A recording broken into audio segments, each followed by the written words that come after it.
every morning with drive.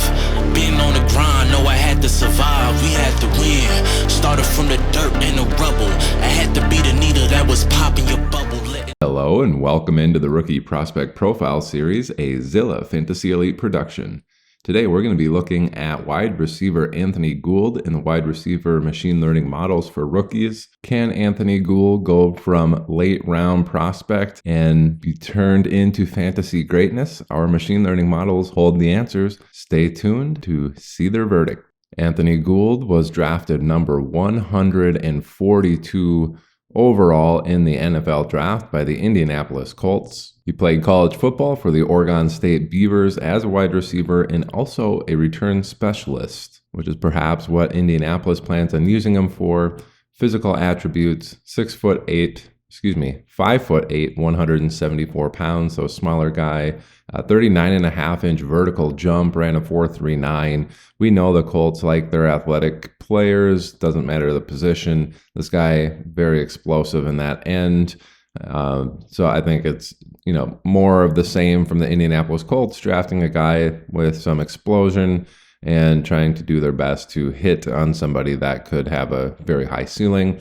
But I'm not so sure our machine learning models feel similarly to the Indianapolis Colts about Anthony Gould. So let's dive into his first year numbers here. We can see he was the 20th wide receiver taken in the NFL draft, so his year one rankings are below that 20th in the class. Just keep that in mind. Mean and median hovering in between 3.5 to 4, 25th and 28th ranked mean and median. And then that maximum output at 11.27, one of the better ones in terms of his year one profile, 18th best in the class. Not a whole lot to say about this particular profile, so we'll just go in and see what players were hovering in between 3.5 to 4 fantasy points per game as a rookie, and if there's any glimmer of hope for future success. I'll just start from the bottom. We see Ricardo Lewis, Josh Boyce, and Devin Smith at 3.5, and then we'll end at the players that scored exactly 4 fantasy points per game in their rookie season. So we got those three: Jalen Hyatt, Amir Smith-Marset, Jeff Janis, Javon Wims, James Washington, Jamarcus Bradley, J.J. Arcega-Whiteside, Nelson Aguilar, Jalen Marshall, Cameron Meredith, Marquez Callaway, Quez Watkins, Des Fitzpatrick, Michael Clark, Keelan Doss, and Brandon Powell. Of those players, Cam Meredith in his second year did hit 12.8 fantasy points per game. I think it was cut short by injuries. And Nelson Aguilar eventually hit 12.1 fantasy points and 10.3 fantasy points in his third and fourth seasons in the league. But other than that, pretty much uninspiring fantasy wide receivers here. And I expect more of the same from Mr. Gould here. Even that maximum range, 11.27, while not entirely bad if he hits that, is barely cresting the top 50 wide receivers in the last 11 draft classes for their rookie seasons. So keep that in mind. Guys that did hit that in their rookie season roughly, Laviska Shenault, Preston Williams, Jarvis Landry, Derek Rogers, Devonta Smith, Jahan Dotson, Drake London, all in that particular range of that ceiling. Being on the Indianapolis Colts, considering the wide receiver room that they have, I don't expect this to be the outcome. That average outcome of about 3 fantasy points per game, I think is realistic, if not on the higher end of what we're going to see out of him in year one.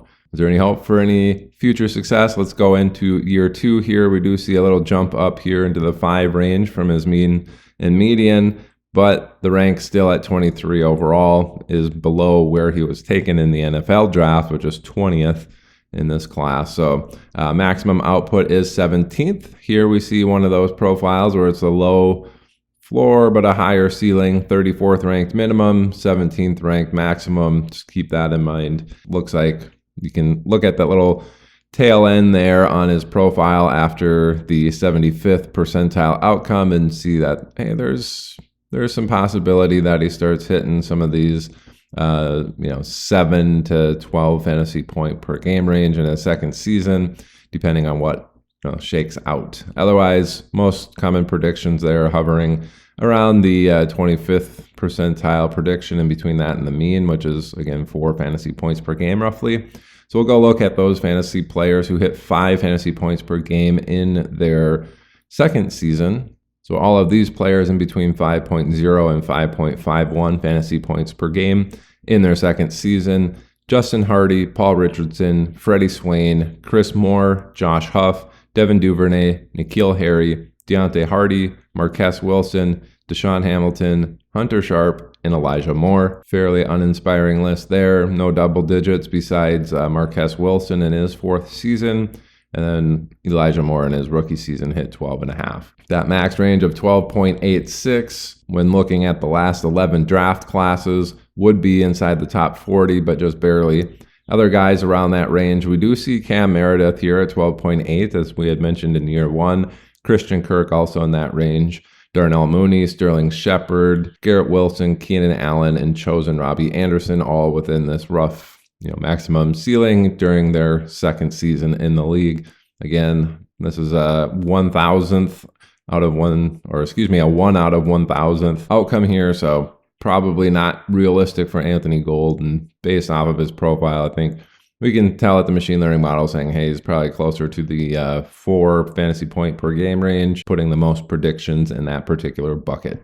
Getting into year 3, we do see his mean and median go up a little bit here. He's starting to get inside the top 20 for his class rankings here. So 18th and 18th mean and median for his rookie class here in terms of their ranking. Maximum output we actually see at 13.96 is the 22nd ranked maximum output in this rookie class. And again, we're starting to see after, the 75th percentile here, if you look at the bottom left graph, after that, we start seeing a long tailing edge there saying, hey, there's a bunch of opportunities where he's predicted to score some greater fantasy points per game in those tail ends. But again, the bulk of those is coming right around that median points, 4 to 6 range. So keep that in mind. That's pretty much where I'm expecting him to max out in terms of prospects. So let's go look at what other players in the last 11 draft classes who have played 3 seasons since they've been drafted look like in that 5.5 to 6 range.